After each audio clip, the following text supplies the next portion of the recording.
Hi all, welcome to the Marquee Matchups Norris training for the 24th of March. Plenty to cover as usual with this. Plenty of nations that have at least one Norris player. So like nations like Georgia and Nigeria only have like the one, but there's still at least something that can be used if these routes happen for the Marquee Matchup. So we can smash links, be awesome, sub to the channel if you're new. Follow me on Twitter at GSLegend. All the links are down below for playlists in the channel and social media links as always. So let's jump into the Marquee Matchups. So Wales is the first route. You've got Ledley, Taylor and Hennessy from no risk, and usually you can get Taylor because of now playing in the championship, so that's kind of handy in that instance. Georgia only have one player in the form of Kankava, but you've also got Kazashvili, who is a 350 buy. Serbia have Radanovic, Djordjic and Zivkovic, all useful in their own rights, especially with three different positions, well, two centre mid and a right mid that are covered, and Djordjic is quite hard to nab in all honesty.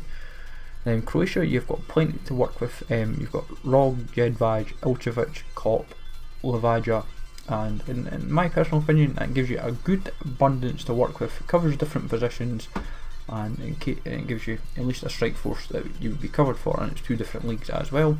France, plenty to operate with. Bolly, Congra, Kerbrat, Bosman.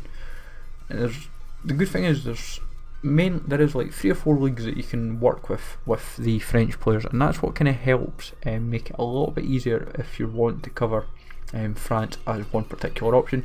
Spain, same applies. There's multiple leagues that fall into this, like you've got Castro, Vasquez, and that helps out massively, and it gives you a good abundance to work with for Spain. So from Spain you have Netherlands. Netherlands, however, only have a handful to work with, which is Van der Horn, Van der Vaart, Verkus, Papt and then Densville, so it's a bit annoying that you only have like 5 or 6 players that you can really work with on a no risk, but still something to work with. Then obviously with other big nations you've got Vives, Croce, Diamante, Donati, Manone, Cataldi, Gagliardini for Italy. You've got so much that you can work with. You can practically just build a cheap team with the Italians, and you can be a bit patient as well, and you can get like Gilardino, Puccarelli, Viviani and Calderoli, so you're covering quite a few leagues. There's about 4 or 5 leagues out of the Italian players, so it helps out massively. And when you've got like guys like Griffo and Ambrosio as well, it makes a big difference. And you've got Senegal, you've only got a handful really there. You've got Mbengu, Dram, Diame, Sanker, Diagne, and it's a decent amount to work with if Senegal was an option to crop up. Nigeria only have Vanazi, as said, but still one player is better than none.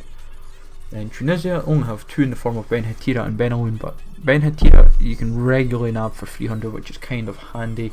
Cameroon, Canabiac, that's the only one you nab, but not many is up on the market these days with him.